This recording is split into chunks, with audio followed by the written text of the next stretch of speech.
welcome to my channel. I am glad you're here. This week we're going to make a diorama of a big medieval mansion. A year ago, Nerdforge uploaded a video where they made a medieval mansion for under $10. Then posted the pattern pieces on their website to download for free. And I thought, why not? So, for this week's video, I'm going to show you how I made their medieval mansion diorama with my own personal twist on it. Of course, check their video first. Absolutely, if you like my videos, subscribe to Nerdforge because they do it 10 times better. Let's get into the design and the first steps. So this is what their diorama looked like. I knew that I wanted to stick very closely to the setup of the building, but I wanted to put my own spin on the colours and how I treated certain textures. I filmed all of this on my old phone, which means that the quality is less than desirable, but most of it is alright. There's a couple of shots in there where I'm like, oh, I'm so glad I have a new camera. Step 1 consisted of cutting out all of the pattern pieces that they gave us and then tracing that on cardboard.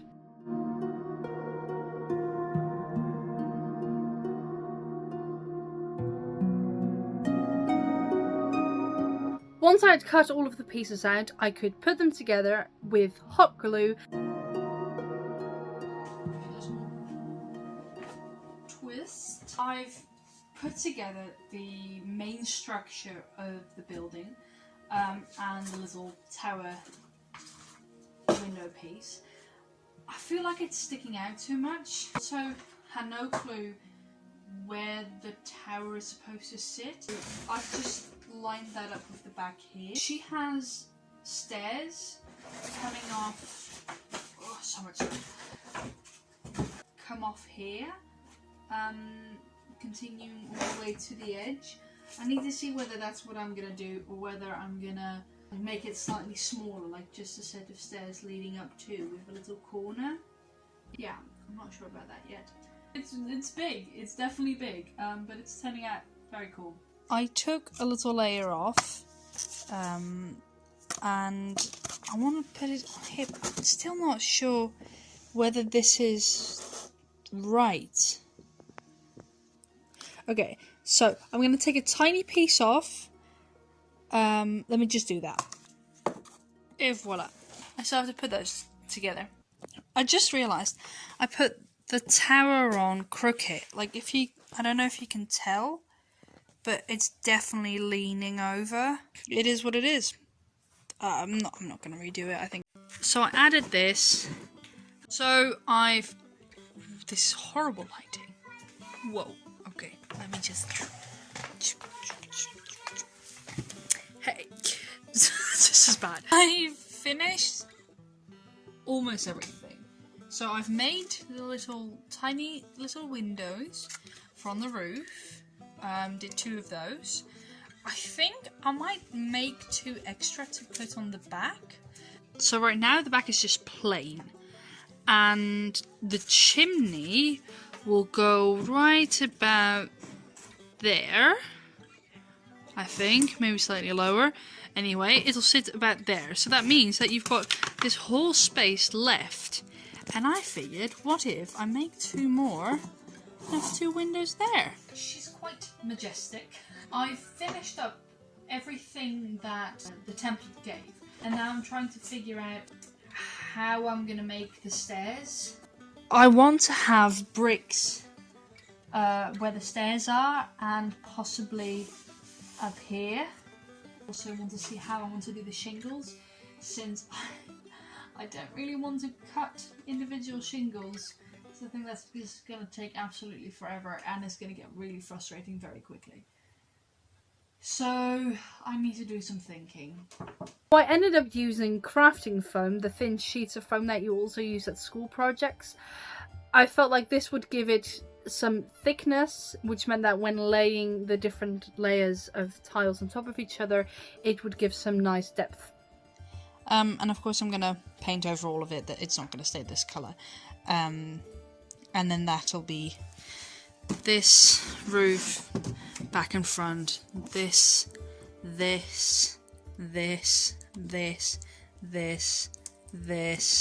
I've calculated that I need to make about 68 more of these things. 68.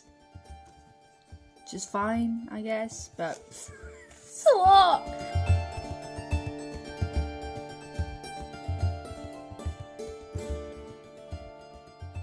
The thing I've been doing is coming up with different ways to cut them because I get bored.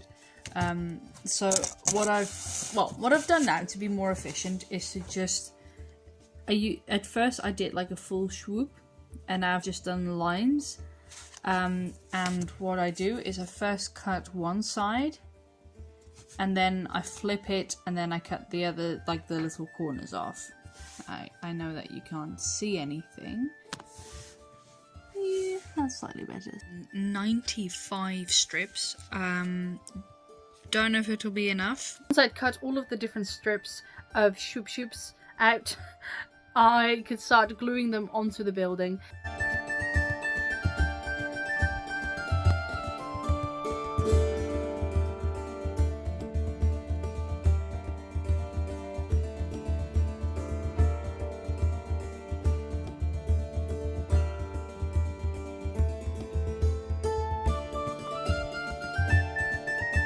As you can tell, I just stuck this on at the top instead of starting at the bottom.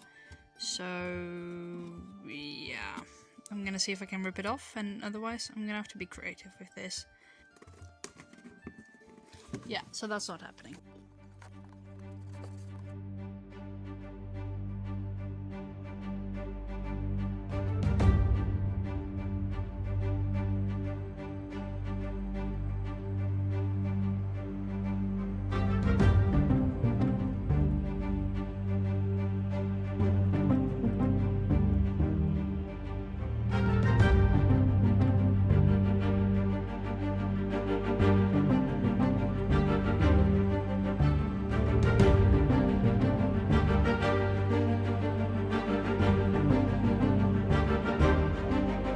As I suspected, I did not have enough foam.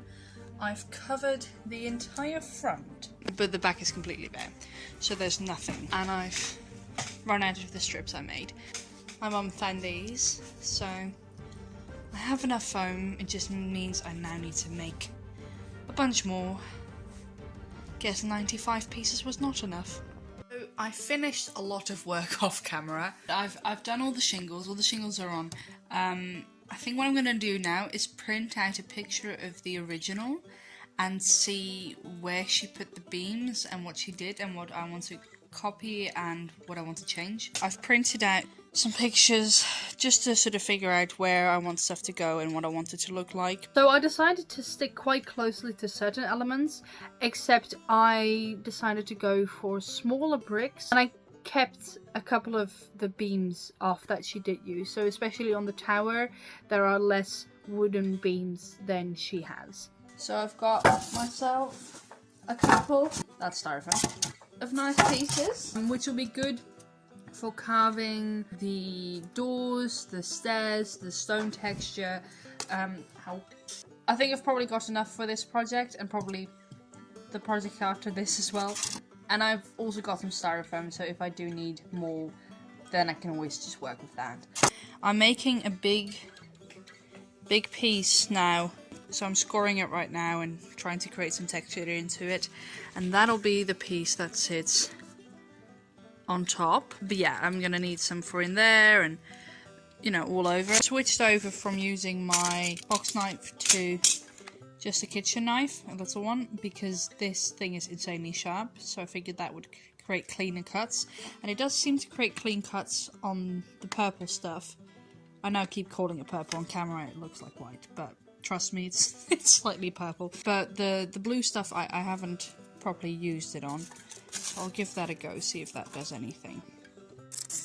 So that's pretty neat. Okay, so that creates a much neater cut than the box knife does. I use knives to basically make little lines into the foam, and then I'd make them in one direction, then make them in the other direction, and that would take like these tiny little triangles of foam out, which created a wood texture.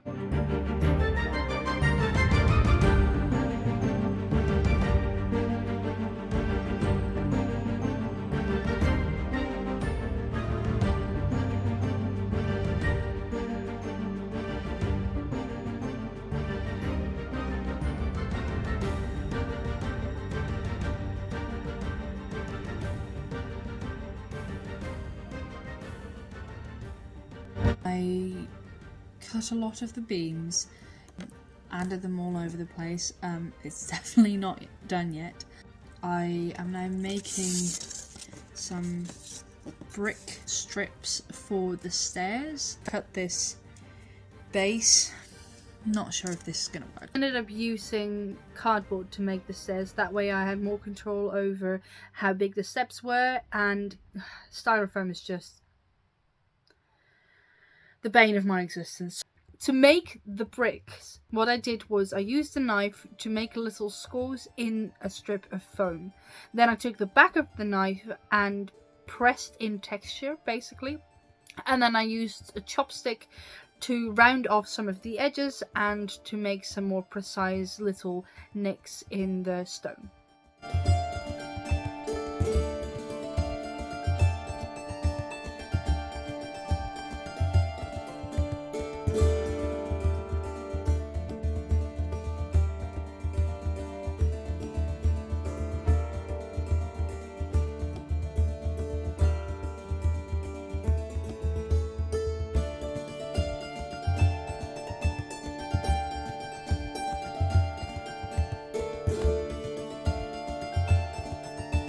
I was going to just stick it on top, but I ended up cutting a hole and then just sort of letting it sit in a bit. Yeah, it's so dark it's not even picking up on camera properly. I'm thinking I could go like wood, like these beams, or I could go with a stone texture around the door, because I think, you know, it's already wood, so having wood next to the wood might look a bit weird.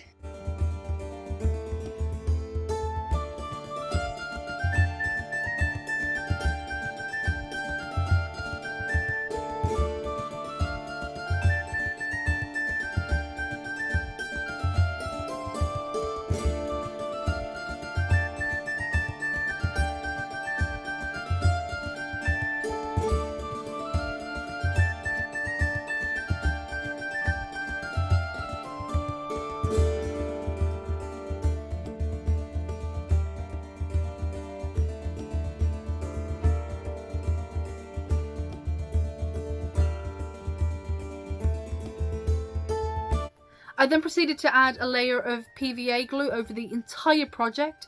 This would seal the foam and the cardboard. It gave some sturdiness to the cardboard, and it meant that the foam wouldn't absorb the paint, but it would lay on top.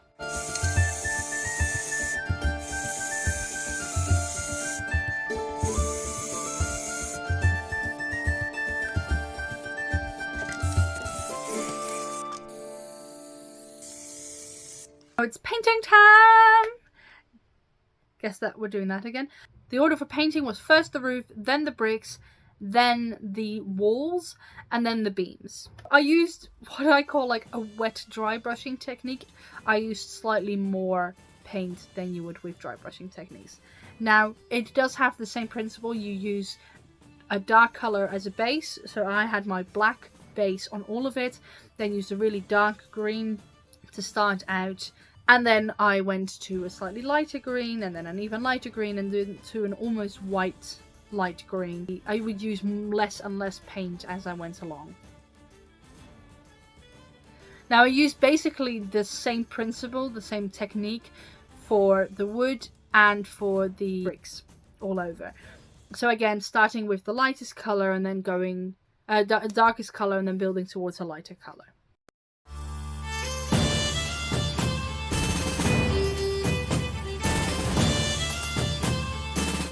So I've gotten to the point where I'm going to paint the walls, and I want to make textured paint, so I've got sand essentially, I've got my textured paint, and then what I do is I paint it on there, and it should leave behind like a nice texture. And this is going to require probably 2 coats, but I think I'm just gonna, so I'm gonna mix some of that in there, add some more white, add some more sand, and Bob's your uncle, unless he's not.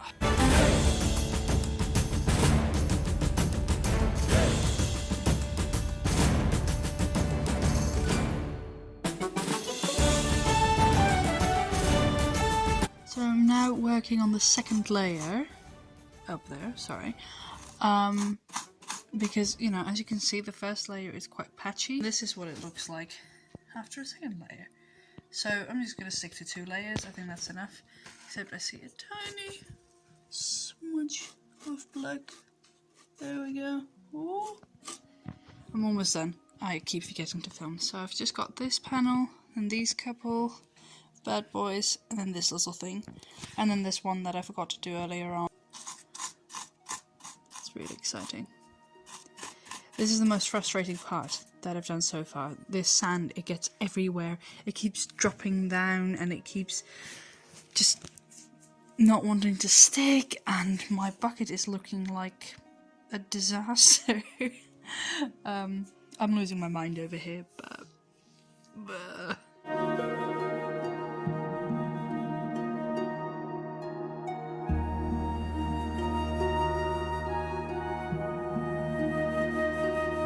almost done. As you can see, I painted the wood, the tiles. Yeah, watching the rookie.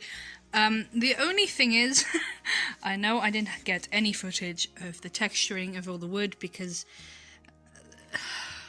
well, just because. What I still need to do is I need to make the windows, because these are just holes now, which not ideal, gives a bit of a draft. And I want to make the doorknobs.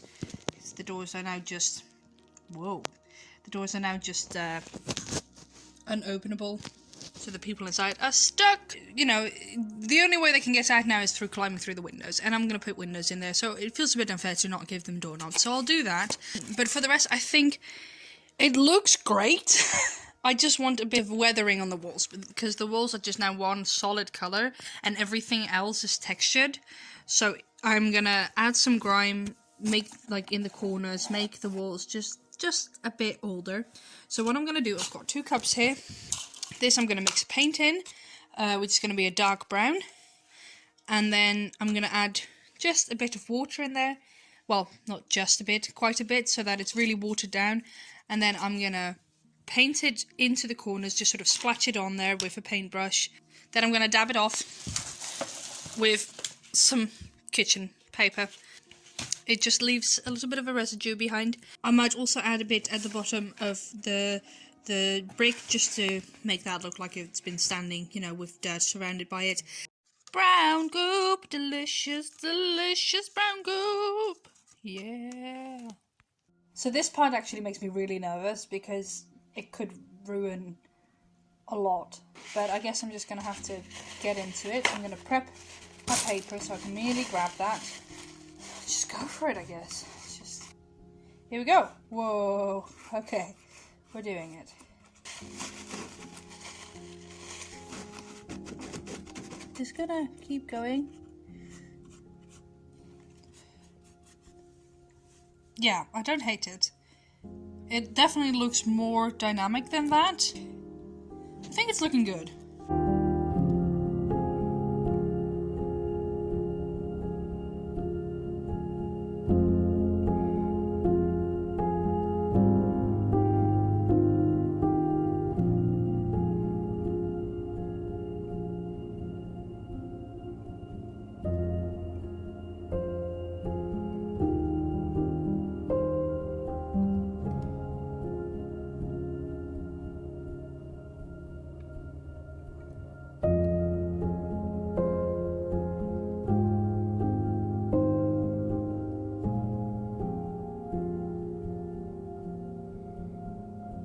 To make the windows, I use sheets of plastic and glue those to the inside of the building. The lattice work, I used some chopsticks, glued them together, then painted them.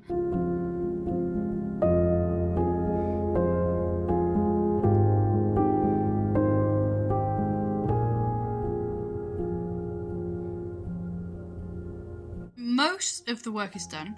I've painted everything, I added the windows. I'm not 100% happy with the windows. It looks better with the lights inside. Now, talking about the lights. To get the lights inside here is fine, because I can just put something underneath on the, inside it, and then the light comes out, and then on this side, and on the other side, and on the back, that's all lit. These are a different problem, because these are completely closed in. So I put some plastic on the inside, so that's just keeping it up. I can take it out if I want to. I can replace it if I ever get around to making some lattice work. And because it's plastic, it should refract the light nicely. I'm going to poke holes in the top of the ceiling through the inside and then stick a light through. So I'll probably use Christmas lights or just a couple of these, just stick that in there. I'll poke a hole just between this section of the house and the tower so that the lights can go from one to the other. And I have to poke a hole between these because, again, this is just a separate little box. So I just need to make a connection point to let the lights through. I made a hole there. I made a hole there as well. That one was too low. It just hits right at the bottom, which I didn't like. And then I made a hole there. So I'll do the same on the other side. I'm also going to just make a little hole in the bottom to feed lights underneath. Look at that! I ended up giving the windows some grime, some dirt on there with paint. It just looked a bit too flat. And the final touch was to add the doorknobs. I did this by using just a tiny bit of metal thread and use some pliers to bend it into these little loops with a sticky out bit. And when all of that was done, it was time for the final reveal.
I'm ecstatic with how it turned out. There's really nothing I can complain about except the fact that that it's massive and therefore we can't find a spot for it.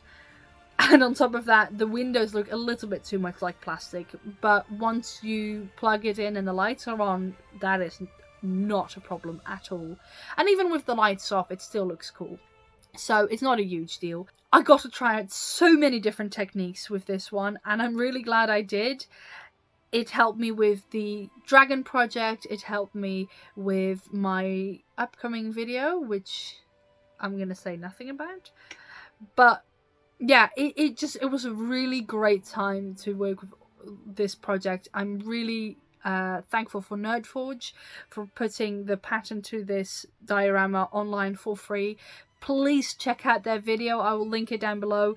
It is totally worth watching it. Absolutely subscribe to them. And when you're in the mood for subscribing, while you're at it, subscribe to me, because I post every other Sunday and it's always fun and chaos here.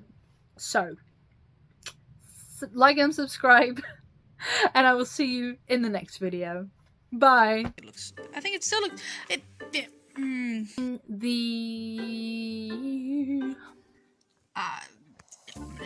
whatever. Wow. Ta-da! A year ago, that you could then just, that I could then just, oh, magma here. Ooh. Wow! Bricks. Blah, blah, blah, blah.